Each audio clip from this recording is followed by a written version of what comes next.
विद्यार्थी मित्रांनो, आपण वर्ग 8च्या मागच्या एपिसोडमध्ये 1.1 प्रकरण नंबर 1 परिमेय व अपरिमेय संख्या यातला 1.1 पूर्ण केला। आज आपण इयत्ता 8वीचं 1.2 सराव संच पाहणार आहोत। 1.2 या सराव संचामध्ये याचं बेसिक पहा पहिले। 1.2 साठीचं समजा आपल्याला दोन परिमेय संख्या दिलेल्या आहेत, a/b आणि c/d। ह्या दोन परिमेय संख्या आहेत। या दोन संख्यामधील मोठी संख्या कोणती आहे, लहान संख्या कोणती आहे, की दोन्ही इक्वल आहे, म्हणजेच यामधील संबंध आपल्याला शोधायचा आहे। तर कसा शोधायचा येईल तो पहा। जर संख्या कोणत्या आहेत, a/b आणि दुसरी संख्या c/d, यामध्ये जर a गुणिला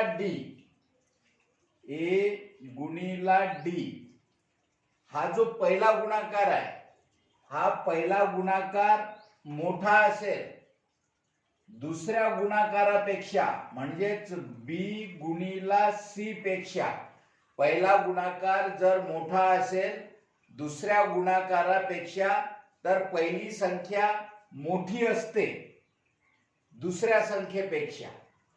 म्हणजेच पहिली संख्या कोणती, a/b ही मोठी आहे दुसरी संख्या c/d पेक्षा। हा पहिला गुणाकार जर मोठा असेल दुसऱ्या गुणाकारापेक्षा, म्हणजेच a गुणिला d ची किंमत ही जास्त असेल b गुणिला c या गुणाकारापेक्षा, तर पहिली संख्या मोठी असते दुसऱ्या संख्येपेक्षा। हे आपण इथे लिहू। तर पहिली संख्या a/b ही मोठी असते दुसरी संख्या c/d पेक्षा। आता जर हा जो पहिला गुणाकार आहे a गुणिला d, या गुणाकाराचं उत्तर हे जर लहान असेल b गुणिला c पेक्षा, तर पहिली संख्या a/b ही लहान असते दुसरी संख्या c/d पेक्षा। जर a गुणिला d हे इक्वल असेल, बरोबरीत असेल दुसऱ्या गुणाकारा एवढं, म्हणजेच b गुणिला c एवढं, हा गुणाकार या दुसऱ्या गुणाकाराशी इक्वल आहे, बरोबर आहे, सारखे आहे, तर पहिली संख्या हे समान असते दुसऱ्या संख्ये एवढी, म्हणजेच त्या संख्या देखील काय असतात, सारख्या असतात, इक्वल असतात। तर या नियमावर आधारित आपण इयत्ता 8वीचा सराव संच 1.2 पाहणार आहोत। या नियमावर आधारित 1.2 चं पहिलं गणित पहा। प्रश्न पहिला, खालील संख्यामधील लहान मोठेपणा ठरवा। खालील संख्यांमधील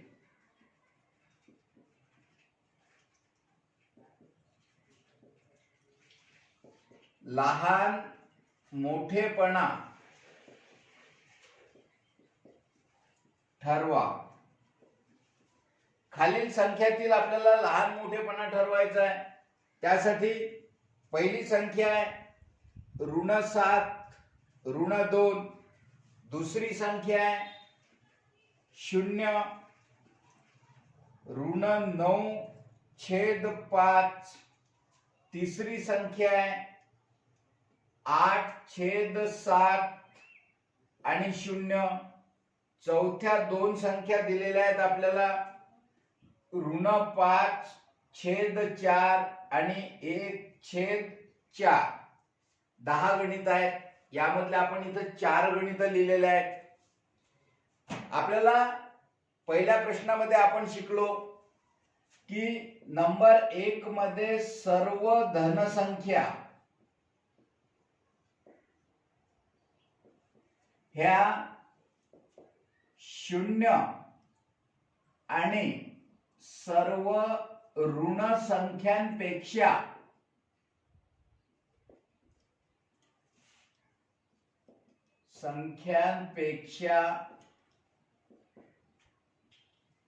मोठ्या असतात.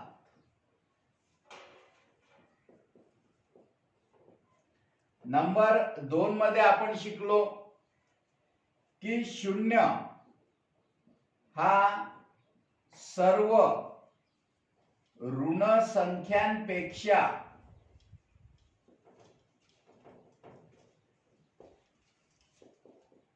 मोठा असतो.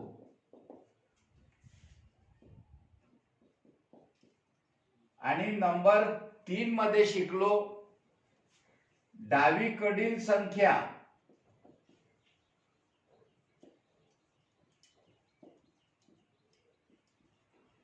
ही उजवीकडील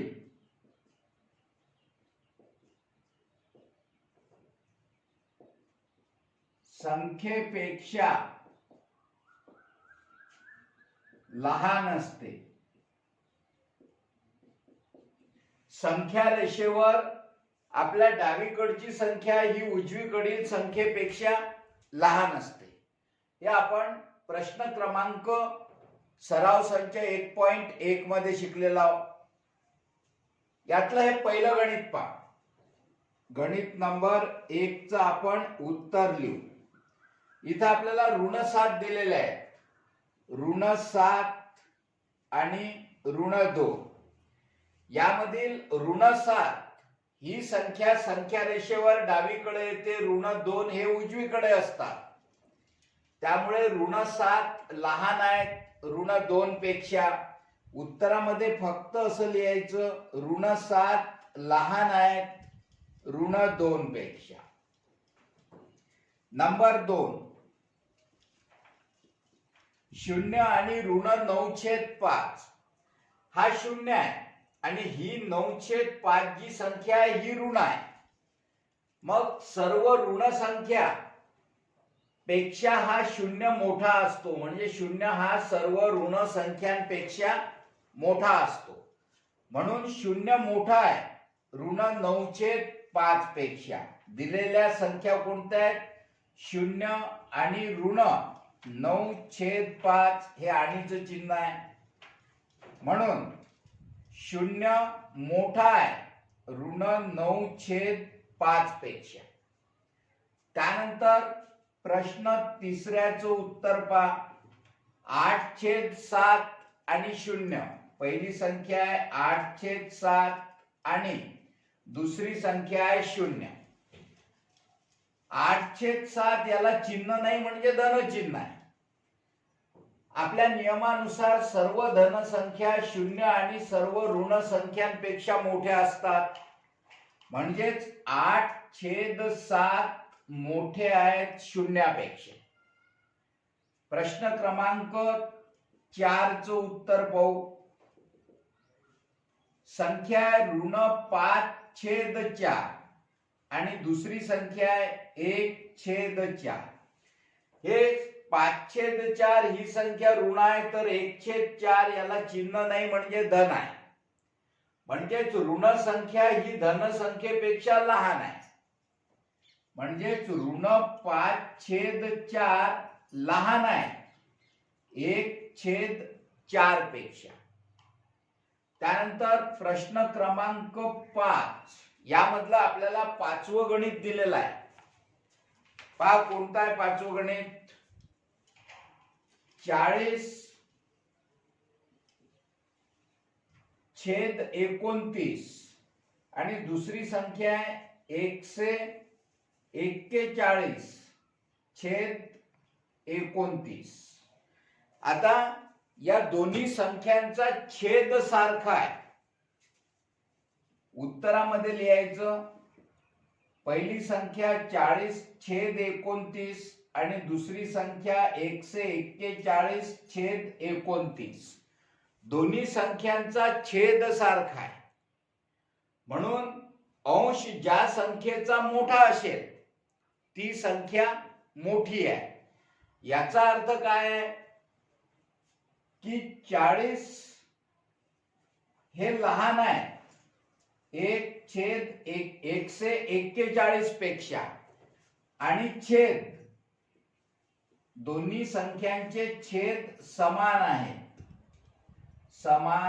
आहेत, म्हणून 40 लहान आहे म्हणजे 40/29 ही संख्या लहान आहे 141/29 पेक्षा.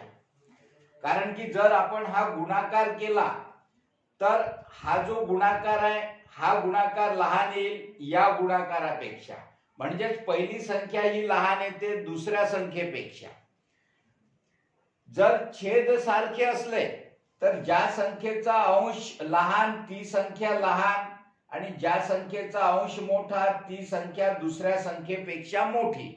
म्हणजे 40/29 हे 141/29 पेक्षा लहान आहे, म्हणजेच 141/29 हे मोठे आहे या 40/29 पेक्षा. समजून राहिलं ना? त्यानंतरचे 5 गणित लिहू. या 1.2 सराव संचाचे शेवटचे 5 गणित पहा. आपल्याला हे जे संख्यांचा लहान मोठेपणा ओळखायचा आहे, यामध्ये 6वं गणित आपल्याला दिलेलं आहे -17/20 आणि दुसरी संख्या आहे -13/20. नंतर 7वं गणित दिलेलं आहे 15/12 आणि दुसरी संख्या आहे 7/16. नंतर 8वं गणित दिलेलं आहे -25/8 आणि दुसरी संख्या आहे -9/4. नंतर 9वं गणित दिलेलं आहे 12/15 आणि दुसरी संख्या दिलेली आहे 3/5. नंतर 10वं गणित दिलेलं आहे -7/11 आणि -3/4. तर हे गणित पाहू आपण. यामधली या दोन परिमेय संख्यामधील कोणती संख्या लहान आहे कोणती संख्या मोठी आहे. तर इथं दिलेल्या संख्या लिहू -17/20 आणि दुसरी संख्या -13/20. या ठिकाणी देखील छेद हा सारखा आहे, मग -17 आणि -13 यामधला लहान मोठेपणा ठरवू. -17 -13च्या नंतर इकडे अशा संख्या रेषेवर येतील -13 -14 -15 -16 -17. इकडे 17 येतील ऋण, आणि -17च्या उजवीकडे इकडे -13 येतील, म्हणजेच -17 ही डावीकडे येईल तर -13 ही उजवीकडे येईल संख्या रेषेवर. म्हणून -17 ही लहान आहे -13 पेक्षा. डावीकडची संख्या ही लहान असते उजवीकडच्या संख्येपेक्षा. तर -17 लहान आहेत -13 पेक्षा. याचा अर्थ काय झाला? छेद समान आहे आणि छेद समान आहे, म्हणून पहिली संख्या -17/20, कारण की -17 लहान आहे म्हणून पहिली संख्या लहान आहे दुसऱ्या संख्येपेक्षा -13/20 पेक्षा. नंतरचं 7 नंबरचं गणित पहा. इथं उत्तरामध्ये लिहायचं दिलेल्या संख्या 15/12 आणि दुसरी संख्या आहे 7/16. तर हा गुणाकार करू आपण. A/B आणि हा C/D म्हणजेच A गुणिला D. पहिला गुणाकार 15 गुणिला 16 बरोबर 16 पंच 80, हातचे 8, 16 एक 16 आणि 8 24. किती आला पहिला गुणाकार 240. दुसरा गुणाकार करू 12 गुणिला 7, 12 साती 84. दुसरा गुणाकार किती आला 84. म्हणजेच पहिला गुणाकार हा मोठा आहे या दुसऱ्या गुणाकारापेक्षा. म्हणून पहिली संख्या 15/12 ही मोठी आहे दुसऱ्या संख्येपेक्षा. समजून राहिलं. नंतर 8व्याचं उत्तर पहा. दिलेल्या संख्या -25/8 आणि -9/4. A/B C/D. पहिला गुणाकार करायचा -25 गुणिला 4. ऋण गुणिला धन बरोबर काय होत असते ऋण. आणि 25 चूक 100. आता दुसरा गुणाकार करू B गुणिला C म्हणजेच 8 गुणिला ऋण बरोबर धन गुणिला ऋण बरोबर ऋण 9/8 72. आता ऋण 100 आणि ऋण 72 यामधील मोठी संख्या कोणती.